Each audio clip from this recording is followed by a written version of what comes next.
తెలంగాణ రాష్ట్రంలో మార్పు కావాలని,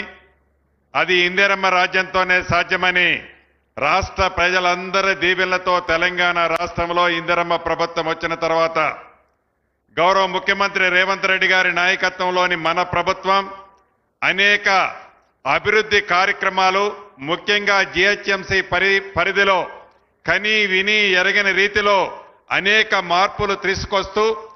తెలంగాణ పేద ప్రజలకు ఏవైతే ఎన్నికలకు ముందు ఇచ్చిన మాటల్లో భాగంగా సంక్షేమ కార్యక్రమాలను కూడా రాష్ట్ర ఆర్థిక పరిస్థితి సహకరించకపోయినా ఇచ్చిన ప్రతి మాటని తూచా తప్పకుండా పేదవాడికి అందించాలనే తపనతో ఈ ప్రభుత్వం మన ప్రభుత్వం అందిస్తూ అభివృద్ధిలో కూడా ఎక్కడా కుంటి పడకుండా ఉండే విధంగా ఈనాడు జీహెచ్ఎంసీ పరిధిలో కానీ కోర్ అర్బన్ గా మనం ఈనాడు పిలుచుకుంటున్న ఓఆర్ఆర్కి ఇన్నర్ సైడ్ ఉన్న ప్రతి ప్రాంతాన్ని, ప్రతి అంగుళాన్ని అన్ని రకాలుగా అన్ని దిశలలో ఈ ప్రభుత్వం అభివృద్ధి చేసే దాంట్లో వడివడిగా ఆర్థిక పరిస్థితి రాష్ట్రంలో సహకరించకపోయినా జీహెచ్ఎంసీ పరిధిలో ఈ కోరు అర్బన్ ప్రాంతాన్ని అభివృద్ధి చేసే భాగంగా ఈనాడు ఈ ప్రభుత్వం ఎలా పనిచేస్తుందో మీరు చూస్తున్నారు. ఆ ఫలితాలన్నీ ఒక్కొక్కటి ఈ రాబోయే కొన్ని రోజుల్లో జీహెచ్ఎంసీ పరిధిలో ప్రాంతంలో నివసించే ప్రజలతో పాటు తెలంగాణ రాష్ట్రంలో నివసించే ప్రతి పేదవాడికి, ప్రతి రైతన్నకి, ప్రతి ఆడబిడ్డకి ఈ ప్రభుత్వం ఈనాడు చిత్తశుద్ధితో అందించే దిశలో ఈ ప్రభుత్వం ఈనాడు నడుస్తుంది. ఈ అభివృద్ధిలో భాగంగానే ఏదైతే ఇంటిగ్రేటెడ్ సబ్ రిజిస్ట్రార్ ఆఫీసులను ఏర్పాటు చేయాలని ఒక మంచి ఆలోచనతో గౌరవ ముఖ్యమంత్రి గారిది ఈ ఆలోచన కూడా అనేక పర్యాయాలు ముఖ్యమంత్రి గారు నాకు సూచనలు, కేబినెట్ లో సూచనలు ఇచ్చి చూడండి, ఈ జీహెచ్ఎంసీ పరిధిలోని అంటే ఓఆర్ఆర్ ఇన్నర్ సైడ్ లో 39 సబ్ రిజిస్ట్రార్ ఆఫీసులు ఉన్నాయి. ఈ 39 సబ్ రిజిస్ట్రార్ల ఆఫీసులో రాష్ట్రంలో వచ్చే రెవెన్యూ మొత్తం ఈ సబ్ రిజిస్ట్రార్ల ద్వారా వచ్చే దాంట్లో 62-63% రెవెన్యూ వచ్చే ప్రాంతం ఈ ప్రాంతం.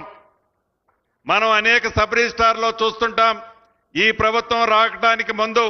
ఏదైతే మనం స్లాట్ సిస్టమ్ ఎలకేషన్ చేయకముందు, స్లాట్ సిస్టమ్ ఏర్పాటు చేయకముందు సబ్ రిజిస్ట్రేషన్స్ కి రిజిస్ట్రార్ ఆఫీసులకు వెళ్లి వయసు మళ్ళినోళ్ళు 70 సంవత్సరం 80 సంవత్సరాలు ఉన్నవాళ్ళు, చిన్న పిల్లలతో వెళ్లిన తల్లిదండ్రులు, అనేక ఇబ్బందులు వ్యాధులతో ఉన్నవాళ్ళు రిజిస్ట్రేషన్ చేయడానికి పోతే ఉదయం 10ంటికి పోతే సాయంత్రం 4ంటి దాకా కూడా సబ్ రిజిస్ట్రార్ ఆఫీసుల్లో కూడా కూర్చోటానికి చోటు ఉండదు. చెట్ల కిందనో ఆ పుట్టల పక్కనో ఏదో ఆ రోడ్డు పక్కనో చాలా ఇబ్బందులు పడుతున్న పరిస్థితి గౌరవ ముఖ్యమంత్రి గారు ఈ ప్రభుత్వం గ్రహించి రాష్ట్ర ప్రభుత్వం మీద భారం పడకుండా, రాష్ట్ర ప్రభుత్వం నుంచి ₹1 కూడా ఖర్చు లేకుండా ఏవైతే జీహెచ్ఎంసీ పరిధిలో ఫేజ్ 1 కింద ఈ 39 సబ్ రిజిస్ట్రార్ ఆఫీసుల బదులు 11 సబ్ రిజిస్ట్రార్ ఆఫీసులు ఇంటిగ్రేటెడ్ ఆఫీసులను ఏర్పాటు చేసే విధంగా మొదటి విడతగా ఈనాడు ఇక్కడ 4 సబ్ రిజిస్ట్రేషన్లకు సంబంధించిన ఆఫీసులను ఇంటిగ్రేటెడ్ చేసి 6 సబ్ రిజిస్ట్రార్లు ఉండే విధంగా సుమారు 50,000 చదరపు అడుగులతో 3 ఎకరాల స్థలంలో 300 కార్ల పార్కింగ్ ఉండే విధంగా అన్ని అంగులంటే 5 స్టార్ ఫెసిలిటీస్ అన్నిటినీ ఏర్పాటు చేసే విధంగా ఈనాడు ఇక్కడ ఈ ఇంటిగ్రేటెడ్ రిజిస్ట్రార్ ఆఫీసులు ఏర్పాటు చేయడం జరుగుతుంది. దీన్ని రాష్ట్ర ప్రభుత్వం మీద భారం పడొద్దని, రాష్ట్ర ప్రభుత్వంలో ఆర్థిక సంక్షేమంలో ఆనాటి ప్రభుత్వం చేసిన కార్యక్రమాల వల్ల ఆ సంక్షేమంలో ఆర్థిక సంక్షేమంలో నుంచి బయట పడకముందే అభివృద్ధిలో ఎక్కడా వెనకడుగు వేయొద్దని గౌరవ ముఖ్యమంత్రి గారి ఆలోచనలు సూచనలకు అనుగుణంగా ఎవరైతే ఈ కోర్ అర్బన్ లో ఉండే బిల్డర్స్ తో ఫేజ్ 1 లో ఈ 11 ఇంటిగ్రేటెడ్ ప్లేసులను కూడా ఐడెంటిఫై చేశాం. గౌరవ ముఖ్యమంత్రి గారి సూచనలకి ఆలోచనలకు అనుగుణంగా ఈ 11 ఇంటిగ్రేటెడ్ ఏవైతే ఉన్నాయో వాటిని రాబోయే కొద్ది రోజుల్లో ఫేజ్ 1 కింద కంప్లీట్ చేస్తామని కూడా ఈ వేదిక ద్వారా తెలియజేస్తున్నాను. ఏదైతే ఈ 50,000 చదరపు అడుగులు కన్స్ట్రక్షన్ చేసే అపర్ణ కన్స్ట్రక్షన్ మాకు 8-9 నెలలు కావాలని వారు కోరుతున్నారు కంప్లీట్ చేయడానికి. దీన్ని 6-7 నెలల్లోనే కంప్లీట్ చేయాలని కూడా ఆ శాఖ మంత్రిగా వారిని నేను ఈ వేదిక నుంచి అభ్యర్థిస్తున్నాను, కోరుతున్నాను. అదేవిధంగా ఈ ఫేజ్ 1 కింద మిగిలిన 10 ఏవైతే ఉన్నాయో ఈ రాబోయే కొద్ది రోజుల్లోనే వాటికి కూడా ఏ బిల్డర్స్ ఎక్కడెక్కడ నిర్మించాలనే విషయాన్ని కూడా కొద్ది రోజుల్లోనే ఫైనల్ చేస్తాం. ఈ ఫేజ్ 1కి సంబంధించిన ఈ 11 ఇంటిగ్రేటెడ్ ఆఫీసుల్ని రాబోయే ఈ సంవత్సరం లోపే శంకుస్థాపన చేసుకోవటమే కాకుండా మళ్ళీ తిరిగి గౌరవ మన ముఖ్యమంత్రి రేవంత్ రెడ్డి గారి చేతుల మీదుగా ఓపెన్ చేసుకోవటం కూడా జరుగుద్ది. చివరగా మీకు చెప్పదలుచుకున్నది ఒక్కటే, మన ప్రభుత్వం వచ్చిన తర్వాత ఏవైతే ఆనాటి ధరణిలో ఉన్న ఇబ్బందులని ఇచ్చిన మాట ప్రకారం ధరణిని బంగాళాఖాతంలో వేయటమే కాకుండా దేశ ప్రజలందరూ దేశంలో అన్ని రాష్ట్ర ప్రభుత్వాలకి ఒక రోల్ మోడల్ అయిన చట్టం భూభారతి 2025 చట్టాన్ని తెచ్చుకున్నాం. ధరణిని ఆ భయంకరమైన భూతాల నుంచి తెలంగాణ ప్రజలకి, భూములున్న ఆసాములకి, రైతన్నలకి పూర్తి భద్రత కూడా కల్పించే కార్యక్రమాన్ని ఆ భూభారతి ద్వారా పరిష్కరించుకున్నాం. ఇప్పటికే సుమారు 8,60,000 అప్లికేషన్లు ఉన్నాయి. దాంట్లో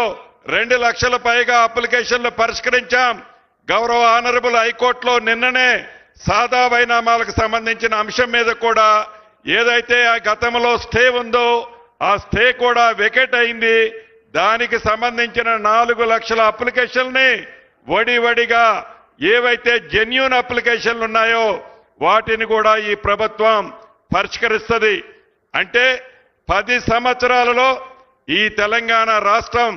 ఏదైతే ఆనాటి ప్రభుత్వం చలవ వల్ల, ఆ దొరవారి ఆలోచనల వల్ల విధ్వంసానికి గురైందో ఒక్కొక్కటి ఈ రాష్ట్ర ప్రభుత్వం గౌరవ ముఖ్యమంత్రి రేవంత్ రెడ్డి గారు ముఖ్యమంత్రి గారు అయిన తర్వాత ఒక్కొక్కటి చక్క పెడుతూ అభివృద్ధిని, సంక్షేమాన్ని జోడెడ్ల 2 కళ్ళల ప్రతి అంశాన్ని క్షుణ్ణంగా పరిశీలించి పట్టణ ప్రాంతంలో నివసించే ప్రజలకి ఎక్కడా ఇబ్బంది కలగకుండా ఉండే విధంగా,